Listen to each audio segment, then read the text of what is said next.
또 계속해서 보고 있는 이 말씀으로 다시 새롭게 하소서라는 제목으로 하나님의 말씀 나누고자 합니다. 인생은 누구나에게 고난이 있습니다.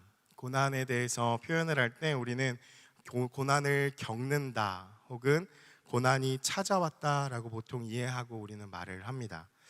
그 고난이 지속될 때에 우리는 고통을 느끼게 되고 지옥과 같다라는 표현도 하게 되죠. 그래서 내 삶에 고난이 가득하게 되면 내 삶은 곧 지옥이다라는 말과 동의어라는 것이죠. 기독교 변증가인 C.S. 루이스는요, 고통의 문제라는 책에서 이 고통에 대해서 이렇게 좀 이해를 합니다. 자막을 통해서 한번 보시면요, 하나님의 선한 의도를 따를 때 죄를 제외한 여러분의 전 존재는 지극히 만족스러운 상태에 이르게 되어 있습니다. 그러니까 죄를 제외하고서 죄가 없다면 우리는 하나님과 함께하는 만족스러운 상태에 있다라는 것이죠. 근데 그것을 달리 말하면 죄로 인해서 결핍이 생긴다면 그것이 곧 고난인 것이고, 그 고난으로 인하여서 어떻게 되어지느냐, 밑에 문장 보시면은 천국에 들어간다는 것은 이 땅에서 살 때보다 더 인간다워진다는 뜻입니다. 반면에 지옥에 들어간다는 것은 인간성을 박탈당한다는 뜻입니다. 그러니까 지속되어지는 지옥과 같은 이 고난의 삶은 우리의 인간성을 박탈하게 되는 그러한 고통 가운데 거하게 되어진다라는 것입니다. 그래서 천국은 하나님으로 인해서 우리가 완전한 이 만족을 경험하는 곳이라면, 지옥은 어떤 곳이냐, 고난으로 인하여서 결핍이 생긴 상태가 바로 지옥이다. 더 나아가서 우리의 인간성이 완전히 박탈되어 버리는 상태가 바로 지옥이다라고 표현을 하고 있습니다. 이 지옥과 같은 고난은 어떤 시간인가? 하나님의 선하심을 하나도 느낄 수 없는, 그래서 하나님의 부재를 경험하는 순간이 바로 이 지옥과 같은 고난이라는 것입니다. 이것에 대해서 시편 기자는 이렇게 이야기를 하는데요, 시편 13편 1절 말씀 보시면은 이렇게 기록되어 있습니다. 여호와여, 어느 때까지이니까 나를 영원히 잊으시나이까? 주의 얼굴을 나에게서 어느 때까지 숨기시겠나이까? 우리의 고난의 경중이 있다면 가장 큰 고난은 무엇이냐? 고난 중에, 고통 중에 하나님 앞에 부르짖었을 때에 하나님께서는 그 얼굴을 숨기시는 것처럼 어떠한 것으로도 하나님께서 응답해 주시지 않는, 바로 하나님의 이 부재하심으로 하나님이 느껴지지 않는 상황이 가장 큰 고난일 것입니다. 우리의 삶에 찾아오는 고난은 다양한 이유들이 있고, 그 중에서는 이유를 알 수 있는 고난도 있고 이유를 알지 못하는 고난들도 사실 많습니다. 우리가 계속해서 보고 있는 이 애가의 말씀도 고난에 대한 말씀인데, 죄의 문제와 밀접하게 결부되어 있는 그러한 고통과 절망의 문제를 다루고 있는 것이 이 애가의 책입니다. 오늘 함께 나누는 이 애가 5장은요, 마지막 결론의 부분입니다. 1장부터 4장까지 이제 그 새벽 예배도 항상 이렇게 말씀드리는 것처럼 이 시의 형태로 되어 있고 답관체라는 알파벳시로 되어 있죠. 그래서 1절부터 22절까지 그 운율에 맞춰서 우리나라식으로 하면 기역, 니은, 디귿, 리을 순으로 쓰여진 것처럼 이 히브리어 알파벳 순으로 그렇게 쓰여져 있는데, 이 5장은 그 형태를 갖추고 있지 않습니다. 그러나 이 5장은 1절과 또 마지막 19절, 22절까지의 이 간절한 기도로 호소하는 이 예레미야의 기도로 마무리가 되고 있다라는 것을 볼 수가 있습니다. 그래서 5장 2절에서 18절까지의 말씀은 기도 중에 예레미야가 하나님 앞에 고백하는 말씀들입니다. 바벨론으로 말미암아 유다가 받은 이 치욕을 하나씩 하나님께 이러한 수모를 겪었다라고 하면서 현실을 하나님 앞에 다 고하고 있는 것이죠. 그 중에서 오늘의 본문 15절과 16절에서는 이렇게 15절에 나타나죠. 우리의 마음에 기쁨이 그치고 춤은 변하여 슬픔이 되었다라고 고통 중에 있는 이 현실을 그대로 드러내는 것을 볼 수가 있습니다. 그리고 또한 예레미야는 이 고통에 대해서 16절에 이렇게 표현을 합니다. 우리의 머리에서 면류관이 떨어졌사오니 오호라 우리의 범죄 때문이니이다 라고 고백을 하면서 이 고통은 명백히 유다의 죄로 인해서 발생되는 그러한 고통이다 라는 것을 고백하고 있다라는 것입니다. 오늘 이 애가의 말씀을 통해서 고통의 상황 가운데 우리가 어떻게 반응을 해야 하는지에 대해서 두 가지를 함께 나누고자 합니다. 먼저 17절과 18절의 말씀을 같이 보기 원하는데요. 먼저 17절의 말씀 함께 읽어보겠습니다. 함께 읽겠습니다. 이러므로 우리의 마음이 피곤하고 이러므로 우리의 눈들이 어두우며. 17절에서는 예레미야는 이 죄로 인해서 고난을 당하는 유다 백성들의 모습을 나타내는 것을 볼 수가 있습니다. 그래서 우리의 마음이 피곤하고 라고 하는데, 이 피곤하다라는 말은 불결한이라는 의미가 있습니다. 그러니까 죄로 인하여서 우리의 마음이 부정한 상태가 되었다라는 것을 고백하는 것이죠. 그리고 또한 이어서 이러므로 우리의 눈들이 어두우며, 그로 인해서 죄에 대한 이 상한 마음으로 하나님 앞에 간구하게 되니까 눈물이 마를 날들이 없었고 눈의 시력을 상실할 정도로 어두워질 정도로 슬픔의 눈물을 흘린 그 가운데서 유다 백성들은 지금 당하고 있는 고난에 대해 철저하게 직면하면서 하나님 앞에 간구하는 모습을 볼 수 있다라는 것입니다. 이어지는 18절의 말씀도 우리 같이 함께 읽어보기 원합니다. 함께 읽겠습니다. 시작. 시온산이 황폐하여 여우가 그 안에서 노나이다. 애가 1장에서부터 이야기하고 있는 이 유다가 바벨론에게 당한 모든 고통을 마지막 이 19절에 여호와여 라고 하면서 기도하기 전에 이 18절에서 사실 예레미야가 한 문장으로 요약을 하고 있는 것입니다. 어떠한 요약이냐? 이 시온이라고 하는 것은 우리가 잘 알듯이 하나님의 약속하신 가나안 땅에 하나님의 성전을 지칭하는 말입니다. 그래서 시온이라는 곳은 전능하신 하나님이 임재하는 곳이고 이스라엘 백성들 가운데 존재의 이유가 바로 시온입니다. 그래서 시편의 말씀에 이 시온에 대한 찬양들이 참 많지 않습니까? 이스라엘의 구원이 시온에서 나오기를 원하는도다. 그리고 또한 시온에서 너를 붙드시며 여호와께서 시온에서 너를 복주시리로다 라고 하면서 시편에 많은 것들이 이 시온에 대한 많은 찬양들이 있는 것을 보게 됩니다. 그래서 그들 가운데 시온은 이 지리적으로도 영적으로도 정신적으로도 유다 백성에게 있어서 절대적인 자리를 차지하는 곳이 바로 시온이었다라는 것이죠. 그런데 이 시온이 어떻게 되었느냐? 황폐하여지고 여우들이 노는 곳으로 되었다라고 표현을 합니다. 이 여우가마는 팔레스틴 지역이기 때문에 그 장소가 이제 사람이 없으니까 여우들이 가득하게 되었다라는 것을 그 상황을 보고서 묘사하고 표현한 것도 있지만 사실 이 여우라는 단어에 중요한 의미가 있습니다. 이 여우라는 단어가 성경에 많이 나타나진 않지만 그런데 우리가 성경을 통독하시면서 한 번쯤은 여우가 등장하는 것을 보신 기억이 있으실 것입니다.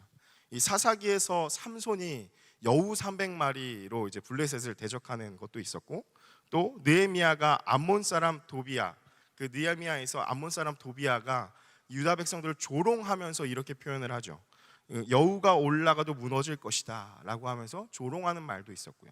또 아가서에서 보면은 포도원을 허는 작은 여우를 잡으라 라고 표현하기도 합니다. 예레미야와 에스겔에 나타난 이러한 구절들이 있고, 무엇보다 신약에서 예수님께서 말씀하시죠.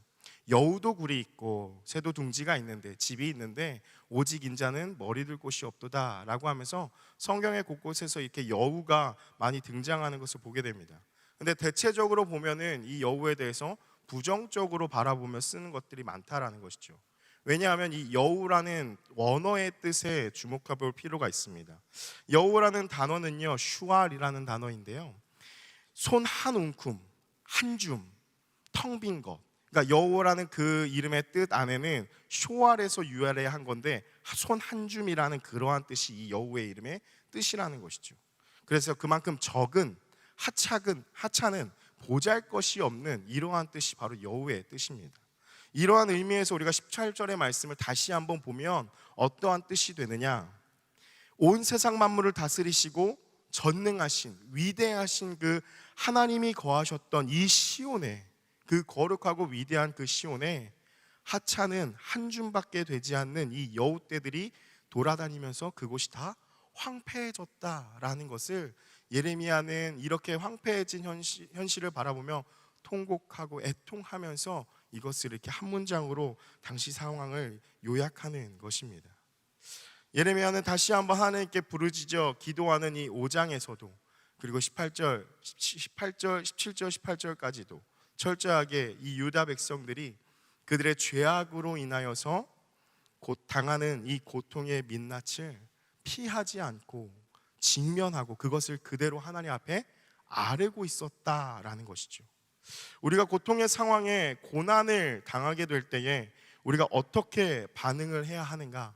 첫 번째인데요, 피하지 말고 직면해야 합니다. 우리 따라서 함께 고백하겠습니다. 피하지 말고 직면해야 한다.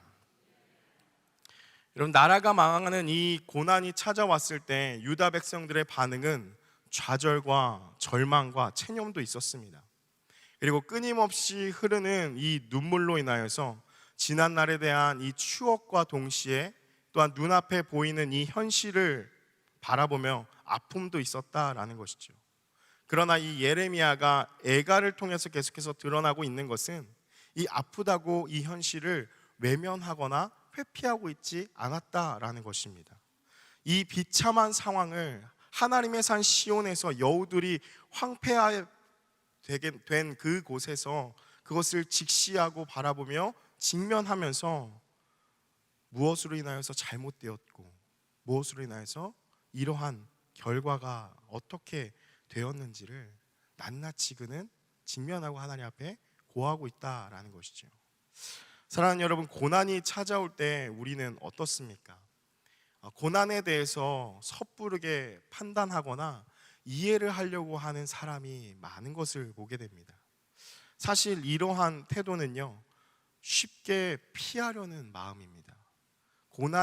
고통을 직면하기 싫기 때문에 피하는 것이죠. 때로는 기독교 신앙 안에서도 오해가 있는 것을 보게 됩니다. 우리가 한때 많이 외쳤던 이 영혼 구원이라는 말을 다가올 천국이 있으니까 그냥 무조건 참고 버텨라 라는 모습으로만 이해를 한다라는 것이죠. 여러분, 그러나 이것은 현실을 도피하는 피안주의적인 그러한 모습이라는 것입니다. 때로 우리의 현실이, 가정이, 직장이, 상황이 어려움에 있을 때에 하나님께서 우리를 구원하여 주신다, 하나님은 우리의 피할 바위가 되신다, 하나님은 나의 피난처가 되신다라는 고백은 우리에게 참으로 위로가 되는 고백입니다. 그런데 이것은 내가 책임져야 할 것을 무책임하게 하나님 앞에 떠넘긴다는 의미는 아닙니다.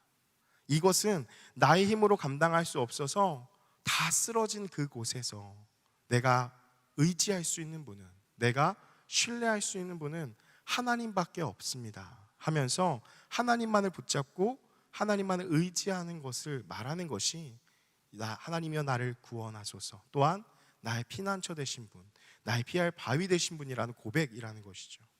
그래서 여러분, 믿음은 회피하는 것이 아닙니다. 그것은 무책임한 것입니다. 이 시대를 살아가는 현대인들의 특징 중 하나는 고통을 회피하려는 성향이 강하다라는 것이죠. 그래서 최근에도 이슈가 되는 이 마약과 같은 중독은 사실 회피작용입니다. 꼭 약물뿐만이 아니라 이 재미와 가벼움을 추구하는 수많은 예능들, 소셜미디어의 어떠한 짧은 영상들에 중독되어서 자신의 현실과 고통을 회피하려는 것들이 바로 우리가 살아가고 있는 현대인들의 모습입니다. 그러다 보니까 더 우울증에 빠져서 살아가는 이들이 많다라는 것이죠. 이는 현실의 고통에서 벗어나서 행복을 찾고자 하는 그러한 모습입니다. 그러나 그것들이 우리에게 참된 위로가 되어지고 정말 행복을 찾을 수 있느냐? 그렇지 않습니다. 예수님께서 팔복에서 하신 말씀이 있죠. 애통하는 자는 복이 있나니 그들이 위로를 얻을 것이며 라고 예수님께서 말씀하셨습니다. 죄에 대하여서 그로 인해 겪는 이 고통에 대해서 애통하는 자가, 그 마음을 가진 자라야 위로부터 부어주시는 그 하나님의 참된 위로하심, 세상이 줄 수 없는 참된 만족, 그 기쁨이 있다라는 것입니다. 사랑하는 여러분, 고난이 찾아올 때에 우리는 그 고난에 직면해야 합니다. 그리고 애통해야 합니다. 이어지는 말씀 19절과 22절의 말씀을 보면은 예레미야는 하나님께 부르짖는 간구로 애가를 이제 마무리하는 것을 볼 수가 있습니다. 우리 19절의 말씀 같이 함께 읽어보겠습니다. 19절 시작. 여호와여 주는 영원히 계시오며 주의 보좌는 대대에 이르나이다. 아멘.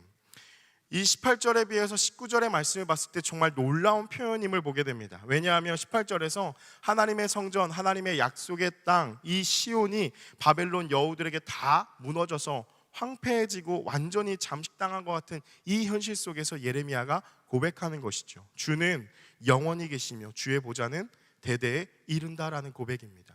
다시 말하면 이 고백은 눈에 보이는 하나님의 성전은 무너질 수 있다라는 것입니다.